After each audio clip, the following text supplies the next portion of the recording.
오늘 말씀 주제는 말씀에 대한 갈망입니다.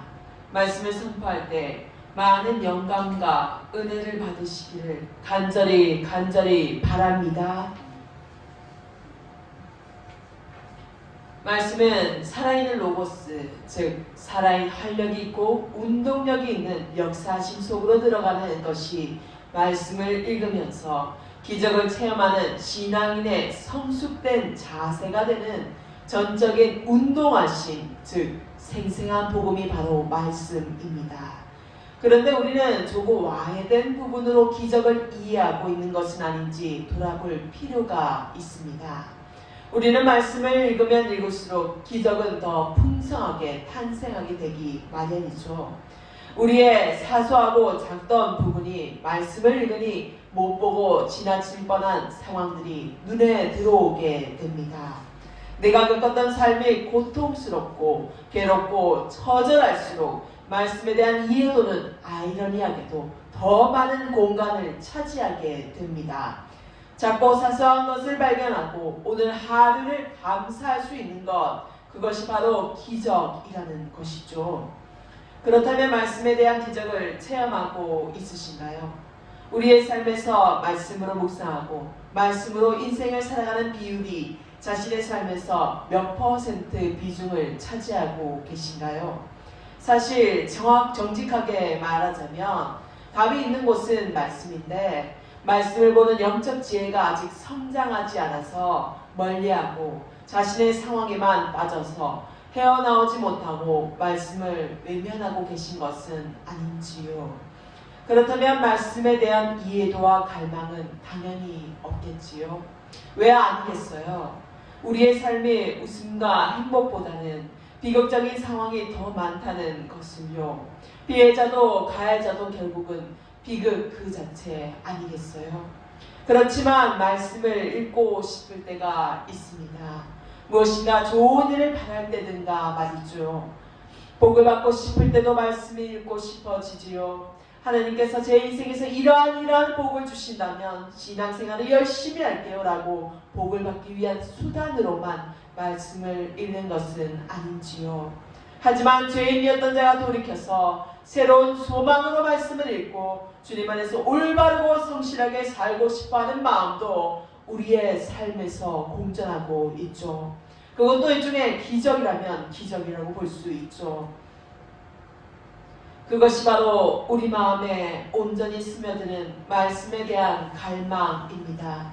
말씀을 읽지 않으면 곧 죽을 것만 같은 고난의 절벽에서 더 이상 갈 곳이 없어질 그때에 주님께 순종하고 말씀을 갈망하고 사모하게 됩니다. 이 말씀을 듣는 누군가에는 이미 그러한 일들이 일어나고 있다고 저는 주 예수의 이름으로 축원합니다. 그렇다면 말씀에 대한 갈망이 없었으며 즉 말씀을 멀리하고 살면 어떠한 일이 일어날까요? 오늘 본문 말씀에 대한 말씀은 말씀에 대한 기간이나 얼마나 무서운 재앙이 가져오는지 뼈저리게 와닿아 느껴지게 합니다. 오늘 아모스 8장 11절에서 14절의 말씀은 말씀을 찾아도 찾을 방도가 이미 지난 유효 기간이 지나도 한참 지난 식어버린 자들과 우상 숭배하는 자들, 하늘의 말씀에서 떠난 자들에 대한 경고를 예언하고 있죠. 우리가 묵상한 오늘 말씀에서 아모스 예언자는 그가 선포하는 것이 잠시 있을 심판이 아니라 최후의 파멸을 말하기 때문에 하나님께서 이스라엘 백성으로부터 진리의 모든 빛을 빼앗아 저들을 매기와 같이 어둠 속을 방황해야 한다는 분명한 증거를 보여주고 그들을 맹렬히 비난하고 있죠. 그들은 이러한 진정한 가르침을 잃어버린 것이 분명하죠. 말씀을 잃어버린 것이죠. 왜냐하면 거짓과 행악이 그들 사이에 만연되었으며 이스라엘 땅에서는 진실하고 충성스러운 하나님의 종들이 참혹한 학대로 고난을 당하고 있었다는 것을 우리는 너무나 잘 알고 있기 때문이죠. 그러나 아직은 하나님께서 과거와 같이 백성들이 그들의 멋대로 하는 것을 제어하셨으며 그들이 하나님의 지배로부터 벗어나려 할 때 그들을 징계하셨으며 강압적으로라도 저들을 안전한 길로 회복하려 하시죠. 이와 같이 하나님께서는 우리의 예언자의 시대까지 수많은 세월 동안 백성들의 죄악과 투쟁하셨습니다. 마침내 10지파가 멸망하여 아는 바와 같이 처음에는 포로로 잡혀가고 마침내는 이스라엘 왕국이 멸망하였죠. 그래도 하나님께서는 손길을 거두시는 일을 결코 하지 않으셨습니다. 하나님께서는 신의 말이 선포되는데도 외면하여 그의 이름이 욕되게 하고 자기가 짓밟히는 것을 보고 그의 종의 수고가 아무 소용이 없음을 아셨습니다. 하나님께서는 최후의 복수를 선언하셨습니다. 나는 이제 너희들에게 지쳤다. 나는 이제까지 너희의 죄를 용서해 주었다. 비록 여러 가지 벌을 내렸지만 그 가운데서도 나는 너희를 구하려고 노력하였다. 나는 아직도 너희들을 위하여 적당한 치료 방법을 사용하고 있다.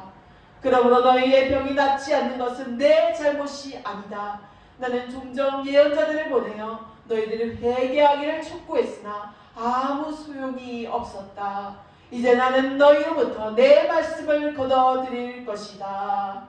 라고 말씀하신 바 하나님의 가르침이 영혼의 양식이듯 예언자는 하나님께서 기근을 보내었다는 것을 그러한 말로 비유하셨습니다.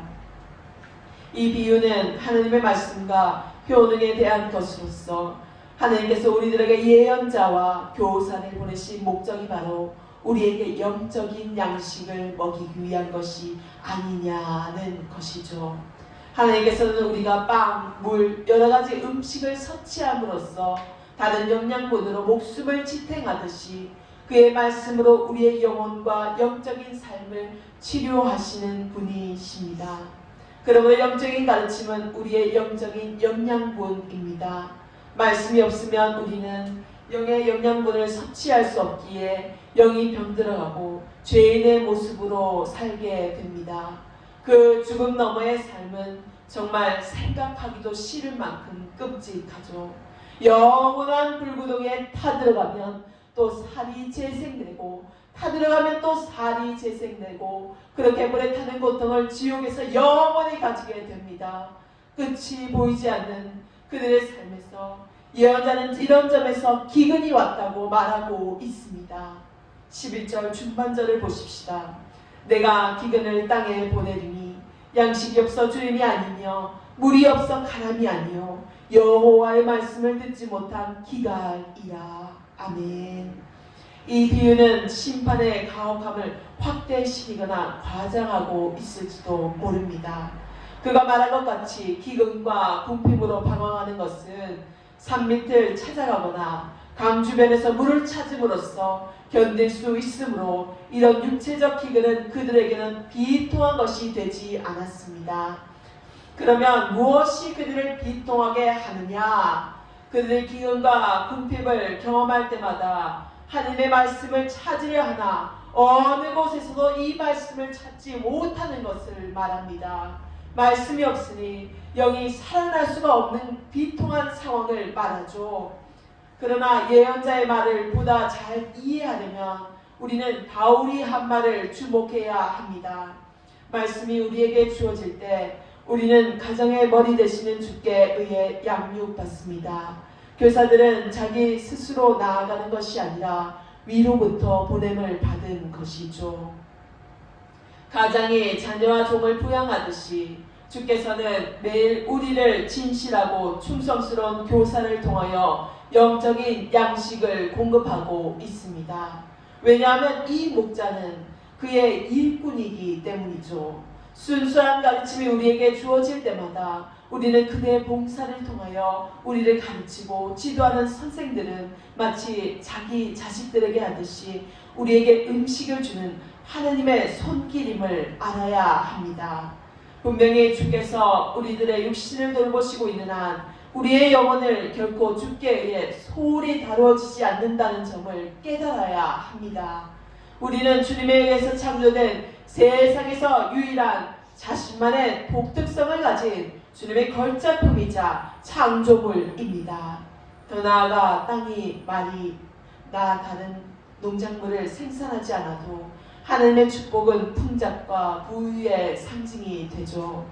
그러므로 하나님의 말씀은 그 무엇보다 귀중한 음식이 아닌가요? 그러면 우리는 이 말씀이 우연히 우리에게 온다고 말할 수 있을까요? 예언자가 여기서 하나님의 심판 가운데서 진정한 교훈을 박탈시킨 것은 놀라운 일이 아니죠. 그가 말한 것 같이 사람이 성실하게 가르침을 받을 때에 그것이 바로 하나님의 친절의 증거며 아버지의 살아계심을 증거하는 표시인 것입니다. 하나님께서는 이제까지 우리에게 가정에 가장 친절하신 아버지의 인물을 자행하였지만 이제는 영적인 양식과 물을 너희로부터 빼앗을 것이라고 말씀하고 계십니다. 이제 우리는 하나님의 은혜를 남용할 때 우리의 배은 만큼이 벌을 받아 마땅하다는 사실을 주시해야 합니다. 이 말은 하느님께서 그 자신의 은혜가 경멸당하지 않아야 한다는 것을 우리에게 가르치기 위한 것이죠. 친히 몸소 우리에게 은혜를 이용하고 주님 위에 자신의 왕자를 두는 주님보다 앞서가서 내 마음대로 하는 이러한 죄에 대한 대가를 마땅히 받아야 한다는 것이죠. 주님께서 우리가 잘못한 것이 있다면 마땅히 징계를 받아야 우리가 다시는 죄의 길로 빠지지 않을 것 아닙니까? 주님께서 우리를 꾸짖으신다면 우리는 사생아가 아니라 주님의 친자녀이기 때문에 벌을 받음으로써 주님께서 어떠한 분이신지를 알고 순종하면서 살아갈 수 있게 되는 것이죠. 왜냐하면 우리는 하나님께서 우리에게 양식을 풍성하게 주시면 사치에 빠지고 주님을 멀리하게 되므로 우리는 이러한 무절제와 지나침을 기근과 궁핍으로 치료받아 반성하여야 마땅할 것입니다. 그러나 우리가 먹는 양식은 곧 사라지는 것이므로 큰 가치가 있는 것이 아닙니다. 당장의 빈곤에 대한 배부름을 해소할 수 있어도 또 시간이 지나면 또 갈증과 허기를 느끼게 되는 것이죠. 그러므로 우리가 이 세상의 어떤 것보다 귀한 하늘나라의 교훈을 남용할 때 그러한 고집은 어떤 심판으로도 받아 마땅하지 않겠습니까? 그러므로 하느님께서 자신의 말씀이 조롱과 경멸을 당하는 것을 아실 때 감사할 줄 모르고 하나님을 더럽히는 모든 사람들을 그의 말씀으로부터 제거해버리는 것은 결코 놀랄 일이 아닙니다. 이러한 진리는 우리들도 조심스럽게 다뤄야 해요. 왜냐하면 수많은 사람들이 이 시대에 우리에게 주시는 풍성한 하나님의 교훈을 얼마나 소홀히 하는지 우리는 알고 있기 때문이죠. 하나님께서는 이 시대에도 진리로 우리를 복귀시키려는 아버지 당신의 은혜에 놀라운 보화를 열어놓고 계십니다.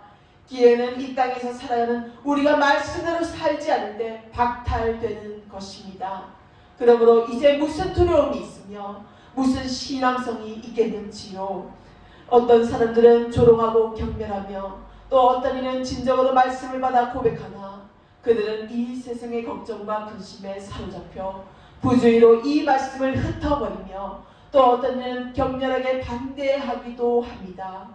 이 세상에는 죄인과 악인과 경솔한 사람들이 너무나 많기 때문에 주께서 우리가 이전에 살았던 것보다 더 차복한 어둠 가운데로 보내셔서 궁핍과 기갈 속에서 이리저리 방황하도록 우리에게 벌을 주시는 것이 잠시 세상에서 패배자의 쓴맛을 본다 해도 도리어 우리가 바랄 수 있는 모든 것이 이루어지는 상당히 역설적인 하나님의 전략적인 계획하심입니다.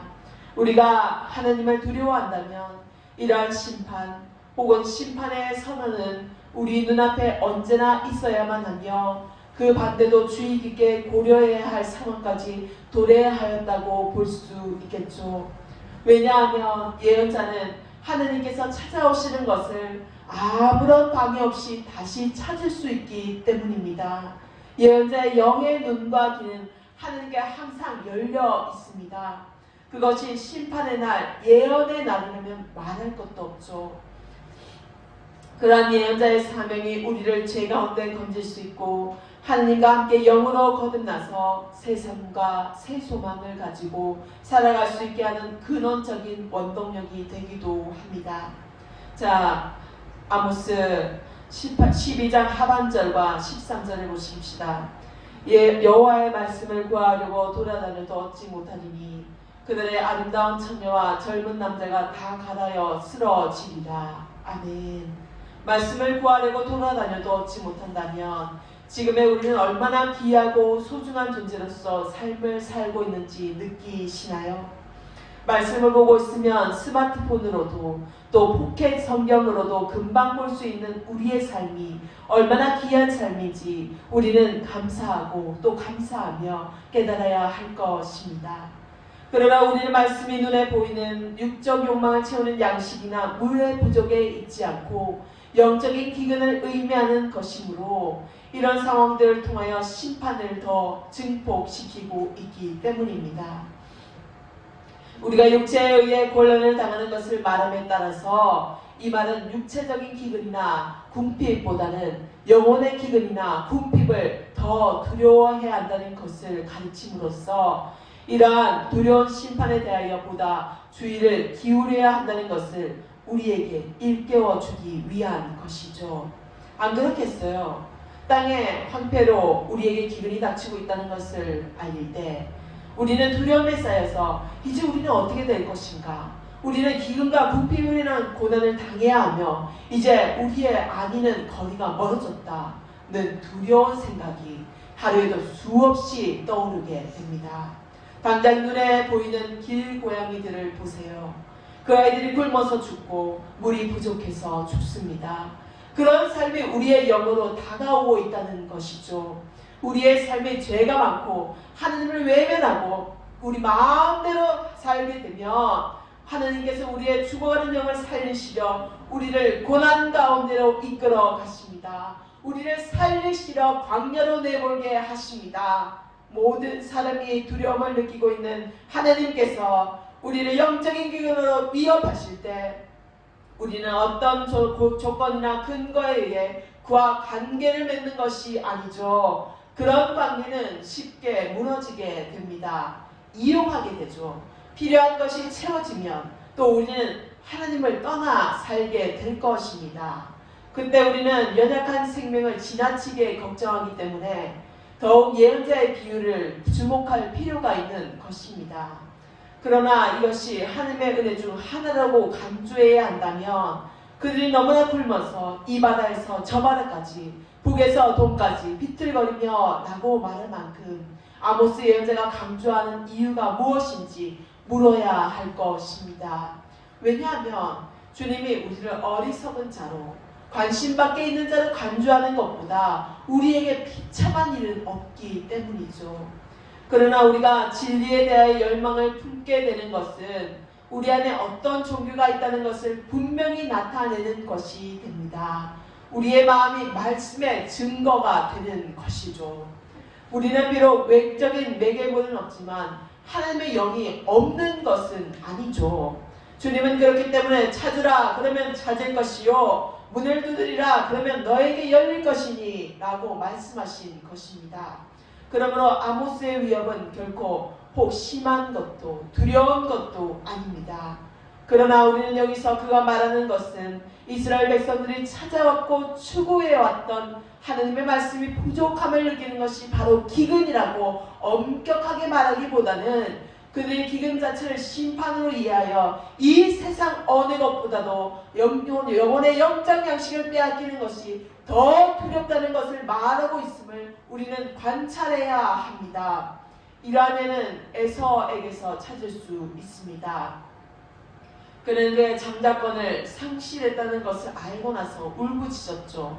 그가 이렇게 한 것은 옳은 판단에서나 제정신이 들어서가 아니라 그는 오직 절망에 의해 그렇게 할 수밖에 없었던 것입니다. 그때 그는 야생동물처럼 울부짖었습니다. 바로 지금의 이스라엘 백성들과 같이 말이죠. 예언자는 여기서 이와 같은 걱정을 나타내려는 것이죠. 그러므로 우리는 자신이 하느님께로부터 거절당한 것을 아는 사람은 실제로 감동을 받지 못하기 때문에 회개를 해도 강한 고뇌만을 느끼게 되므로 어떤 은혜도 없이 자기 스스로 괴로워하며 하느님께로 돌아가지 못하는 나락으로 빠지게 된다는 것을 느끼게 될 것입니다. 그러면 이들이 찾는 것은 과연 무엇일까요? 우리는 사람이 바다에서 저 바다까지 그리고 사람들이 이리저리로 달려간다고 말한 것에 대하여 주목해야 합니다. 믿는 사람들은 하나님의 진노의 표를 알게 될 때 그들은 어떤 구체적인 말씀이 그들의 마음에 없으며 오직 하나님께 직접 호소하는 것밖에 없다는 것을 깨닫고 즉시 그렇게 결심하지만 신앙성이 없는 사람들은 불안해하며 큰 소란을 피우는 것이죠. 이것이 바로 예언자가 말하고 거짓되고 헛된 깨달음입니다. 그러나 이와 동시에 우리에게 가장 좋은 방법은 있습니다. 우리가 이것을 빼앗겼을 때 하나님의 은혜를 다시 회복하는 것임을 깨닫게 되는 것입니다. 이 깨달음이란 바로 우리의 상황을 생각하고 우리의 심판을 정확히 인식함으로써 그에게 돌아와 그와 화목게 되는 길을 찾는 것입니다. 따라서 하나님께서는 가져왔던 것을 다시 회복하실 것이라고 믿음으로 선포하십니다. 그러나 우리가 이스라엘 백성과 같이 완고하다면 우리가 현재 생명을 지탱하는 데 필요한 은혜뿐만 아니라 영혼의 영적 양식마저 하나님께서는 우리에게서 빼앗으실 것입니다. 그때 하나님께서 그에게 돌아갈 올바른 영을 우리에게 주시지 않기 때문에 우리의 울부짖음은 공연히 허공만 가르게 될 것입니다. 이처럼 무섭고 두려운 상황이 또 어디 있을까요? 그러므로 우리는 영적인 고삐를 다시는 죄의 무덤으로 도망치는 일이 없도록 단단히 염에 묶어놓고 우리 자신의 영적인 자유를 되찾아야 할 것입니다. 우리가 영적으로 피폐해져가고 영의 사람이 되지 못하고 계속적으로 건성으로 교회를 다니고 교회에 다녀도 하나님의 말씀에 집중하지 못하고 교회는 멀어져가고 세상과 가까이 지낸다면 하나님께서는 우리는 진정으로 회개하게끔 인도하지도 않을 것이며 그를 진심으로 찾아 만나도록 인도하지도 않을 것이기 때문입니다. 우리는 단지 어떤 구제 방법도 없이 우리의 아까운 데서 영원의 세계로 향하는 헛된 세월을 보내게 될 것입니다. 그 사실을 알고 계시다면 죄의 가슴에서 죄의 감옥에서 빠져나오십시오. 지옥으로 가는 길은 너무나 쉽게 느껴집니다. 세상 안에서 공정권세를 잡은 마귀가 우리를 회칠하고 수월의 무덤으로 가게끔 유혹하고 우리를 위험에 빠뜨리게 만들기 때문입니다. 그러기에 우리가 지금 드리는 이 예배가 얼마나 소중하고 감사한지 깨달으신다면 금은보화보다도 더 귀한 것을 가졌다고 우리 자신은 하나님 안에서 진정한 영적 자유를 느끼게 되실 것입니다.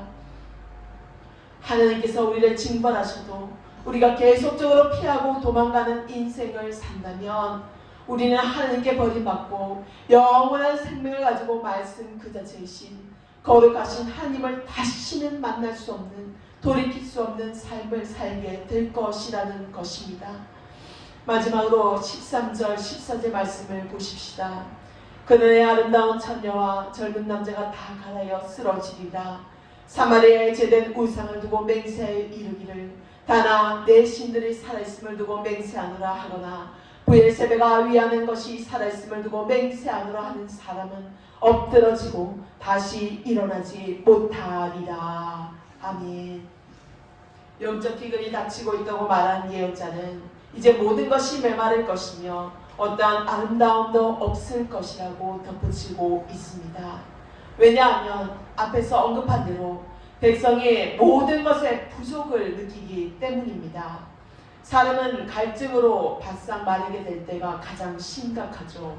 말씀이 없으니 영적으로 탈수 현상이 오고 또 죽음에까지 이르게 됩니다. 지옥 그 자체인 것이죠. 이것이 바로 예언자가 여기서 경고하는 메시지입니다. 우리는 이제 예언자가 말하는 것은 하나님께서 사람의 영혼을 영원한 삶을 양육시키는 그의 말씀을 거두어 갈 때 이스라엘 백성들이 받는 모든 축복에 기근이 생기므로 땅뿐만 아니라 마실 물마저 결핍된다는 것을 알 수 있습니다. 그러므로 예언자는 악인들이 보다 더 심하게 악화되는 상황을 말하기 위해 아름다운 처녀와 젊은 남자가 다 갈아여 피곤하리라고 말한 것이죠. 자기의 결핍을 충당하기 위해 달려갈 수 있는 힘찬 백성들이 피곤하리라고 한 말씀은 모순되는 것처럼 보이나 이미 말했듯이 예언자는 하나님께서 그와 같은 기근과 고난을 주셨을 때 아무리 강한 자라도 피곤케 되므로 아무도 피할 수 없다는 것을 보여주는 말입니다. 점점 구체적이 되고 더 극단적인 상황을 예언하고 있죠.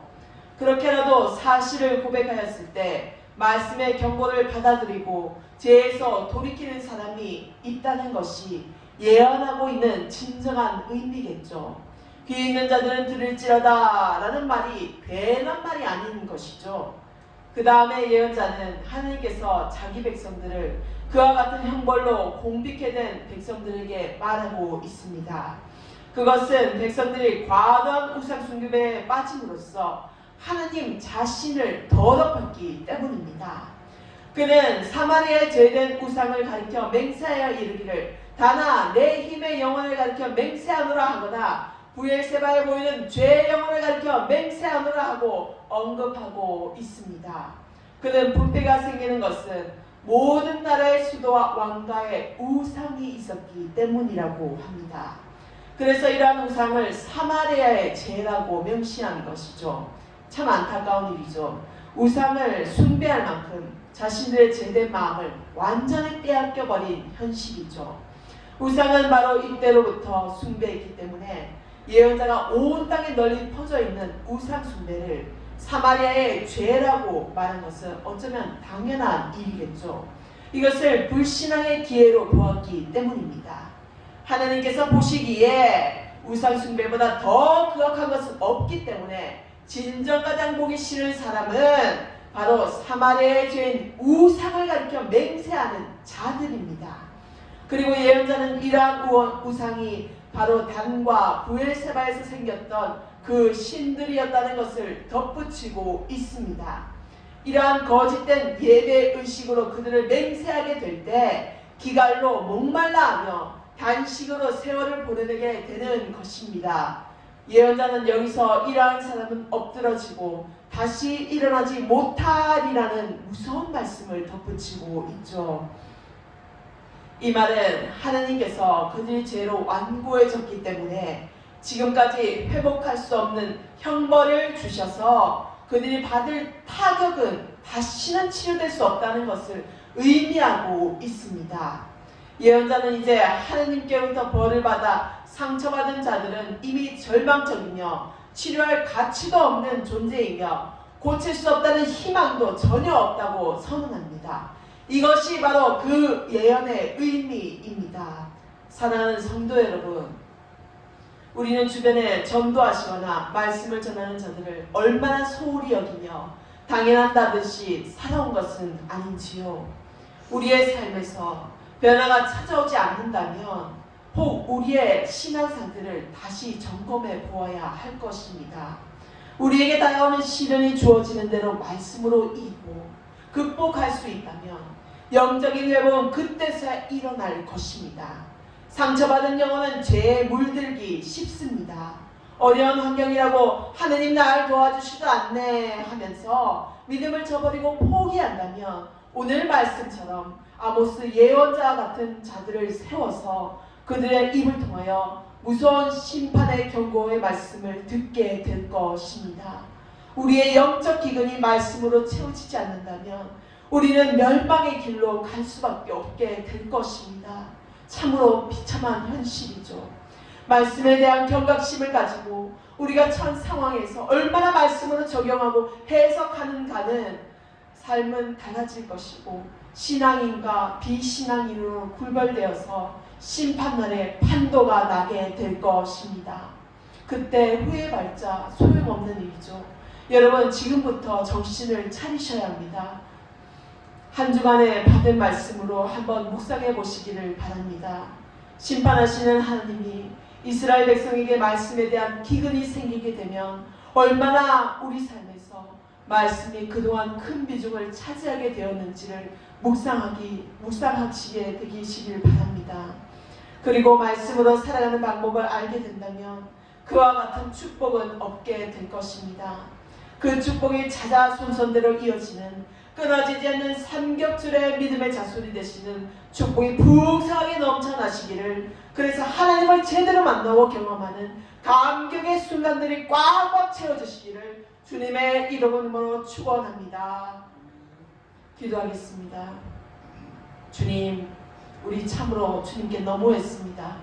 주님께서 주시는 과분한 사랑을 우리는 알지도 못하고 세상에서 살아가기가 바빠서 나 몰라라 기도도 하지 않고 말씀도 보지 않고 주님을 경홀히 여긴 죄를 지금 이 시간 용서하여 주시기를 간절히 바라옵나이다. 영적인 기근이 와도 말씀을 보는 영적인 눈이 없으니 길가에 버려져서 금방 식어버리는 형편없는 믿음을 주님 보시옵소서. 우리가 우리 스스로 영적인 상태를 진단하고 영적인 기운과 끊임없이 들리는 저주의 소리에도 흔들리지 않는 묵묵한 믿음과 담대함의 용기를 내려 주시옵소서. 금방 식어버리는 차가운 얼음이 녹아버리듯이 흔적도 없이 말씀이 사라지는 우리의 마음을 이 순간 영원하신 하나님의 사랑과 징계로 깨닫게 해주시니 얼마나 감사한지요. 마지막 주님 오시는 날이 언제일지는 그 누구도 알 수는 없사오나 한 가지 비옵는 것은 죽음을 두려워하는 자가 아니라 오히려 멀리 하나님을 떠난 것을 두려워하는 자가 되어서 하나님의 품 안에 꼭 붙어서 절대로 떨어지지도 흔들리지도 않는 주님의 자녀가, 주님의 용사가, 주님의 말씀에 순종하는 우리들이 다 되게 하여 주시옵소서. 말씀이 이론적으로 개념적으로 끝나지 않기를 영어로 기도하오니 머리와 가슴과 모든 신체 조건을 넘어서 오로지 주님의 말씀에만 귀를 기울이는 우리들이 다 되게 하실 예수 그리스도의 이름으로 기도드립니다. 아멘.